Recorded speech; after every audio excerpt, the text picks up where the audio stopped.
గౌరవ పార్లమెంట్ సభ్యులు, గౌరవ శాసనసభ్యులు, జిల్లా కలెక్టర్ గారు, జిల్లా అధికార యంత్రాంగం, ఈ కార్యక్రమానికి చేసినటువంటి రైతు సోదరి సోదరులందరికీ అభినందనలు.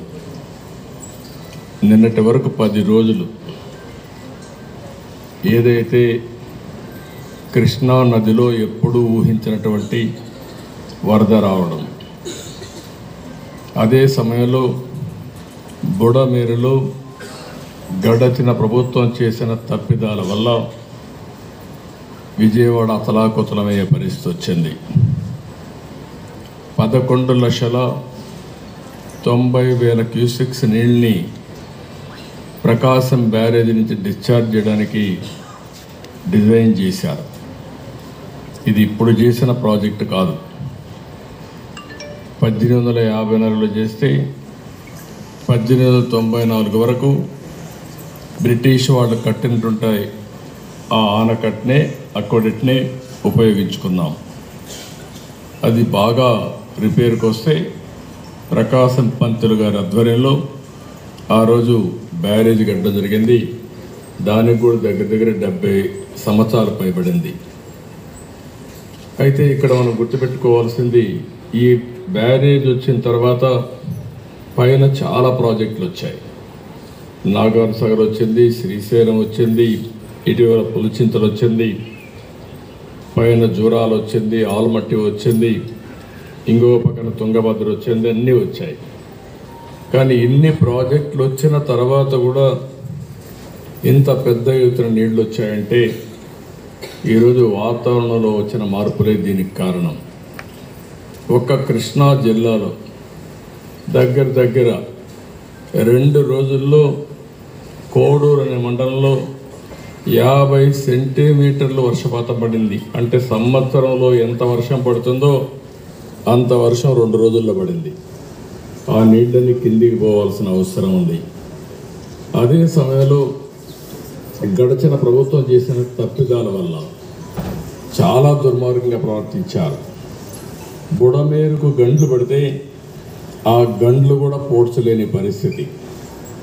ఆ రోజు తెలుగుదేశం ప్రభుత్వం దగ్గర 57 కోట్ల రూపాయలు శాంక్షన్ చేసి ఆధునీకరణ కింద బుడమేరులో పనులు చేయాలని ఆ రోజు శాంక్షన్ చేస్తే రాజకీయ కారణాలతో దాన్ని క్యాన్సిల్ చేసే పరిస్థితికి వచ్చారు. అది క్యాన్సిల్ చేసి కనీసం వీళ్ళ తెలివితేటలుంటే వాళ్ళు సొంతంగానే పనిచేయాలి. ఆ పని కూడా చేయలేదు. దీనికి అదనంగా బుడమేరు మొత్తం ఆక్రమణకు గురి చేశారు. ఎవడికి దొరికింది వాడు అమ్ముకునే పరిస్థితికి వచ్చారు. తప్పుడు రిజిస్ట్రేషన్ చేశారు, బిల్డింగ్లు కట్టారు. ఎక్కడికక్కడ నీళ్లు పోవలసిన బుడమేరుని ఇష్టానుసారంగా అక్రమ కట్టడాలకు నాంది పలికే పరిస్థితి వచ్చారు. ఒక పక్క ప్రకృతి ఓసారి మన పట్ల చిన్న చూపు చూసినప్పుడు ఇలాంటి వరదలు వస్తూ ఉంటాయి. అదే సమయంలో మనం కూడా కొన్ని వాతావరణంలో పెనుమార్పులు వచ్చే విధంగా మనం కూడా చేశాం. కాబట్టి ఇప్పుడు చూస్తూ ఉంటే ఎక్కడ చూసినా క్లౌడ్ బరస్టింగ్, అంటే ఆకాశంలో ఉండే మేఘాలు ఒకేసారి వర్షంగా మారిపోయి ఒకే ప్రాంతంలో కుంభవృష్టి వర్షం వచ్చే పరిస్థితి వస్తూ ఉంది. ఇవన్నీ వచ్చి మళ్ళా మనుషులు చేసే తప్పులు ఇప్పుడు ఇక్కడ చూసాం. ఎక్కడ చూసినా ఒక డ్రైన్ కూడా తవ్విన పాపాన పోలేదు, ఒక కాలువ తవ్విన పాపాన పోలేదు. ఇంకో పక్క ఎక్కడ చూసినా తప్పుడు బిల్లులు వేసుకొని తినేసే పరిస్థితికి వచ్చారు. అన్ని పాపాలు, వీళ్ళు చేసిన పాపాలు మన పట్ల శాపాలుగా మారాయి. ఈరోజు మన అందరం కూడా ఇబ్బందుల్లో పడే పరిస్థితి వచ్చింది. నేను చాలాసార్లు మీకు ఒక మాట చెప్పాను. 5 సంవత్సరాల పరిపాలన ఒక దుర్మార్గమైన పరిపాలన. ఆ పరిపాలన యొక్క ఫలితాలు మీరు చూస్తే వ్యవస్థలో మొత్తం భ్రష్టు పట్టాయి. పనిచేసే వ్యక్తులు పనిచేయలేని పరిస్థితికి వచ్చారు. కడాని ఇవన్నిటి వల్ల ఇలాంటి విపత్తు వచ్చినప్పుడు నష్టపోయేది ప్రజలే నష్టపోయారు. అందుకని నాకు 10 రోజులు పట్టింది. మొదటి 2 రోజులు నేను అధికార యంత్రాంగాన్ని ముందుకు పోమన్నా పోయే పరిస్థితిలో కూడా లేదు.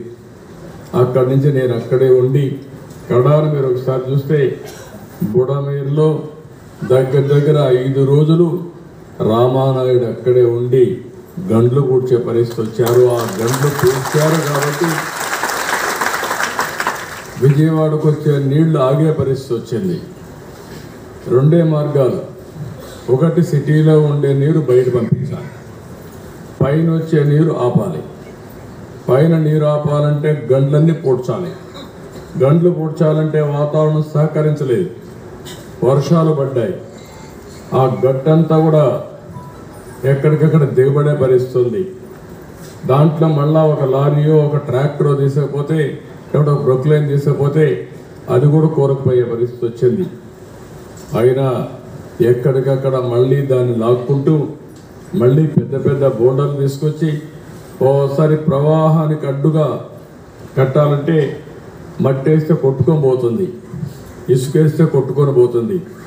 అలాంటప్పుడు దగ్గర 100 టన్నులు ఒక రాళ్ళు తీసుకొచ్చి పెద్ద బోల్డర్స్ తీసుకొచ్చి అక్కడ వేస్తే దానిపైన మళ్ళా మట్టేసి కన్సాలిడేట్ చేసి ఒక విధంగా చెప్పాలంటే ఒక యుద్ధమే చేసాం అక్కడ.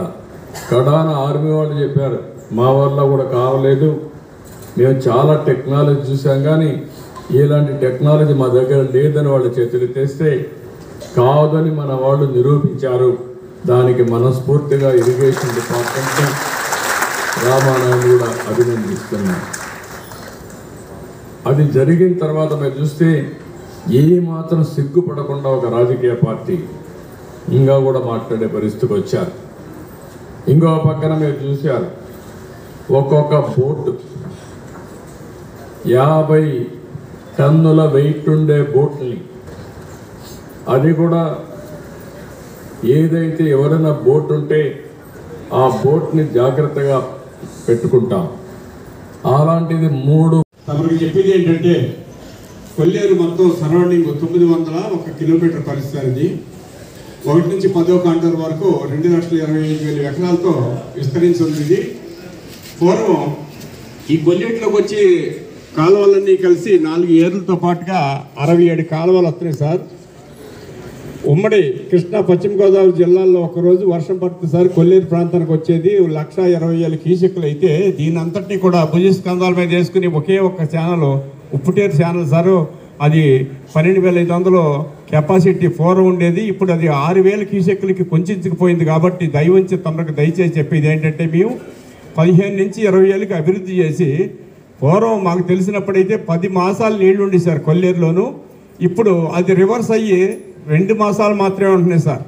సెప్టెంబర్ అక్టోబర్లో మాత్రమే ఉంటున్నాయి. మిగిలిన 10 మాసాలు కూడా ఎండిపోతున్నాయి. కాబట్టి నాకు తెలిసినప్పటి నుంచి 10 అడుగుల మేర కొల్లేరంతా కూడా పూడికి ఏర్పడింది సార్.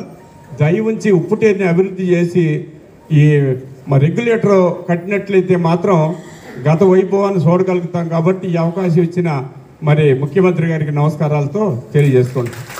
ఎంతో తీవ్రమైన కార్యక్రమాలు ఉన్నప్పటికీ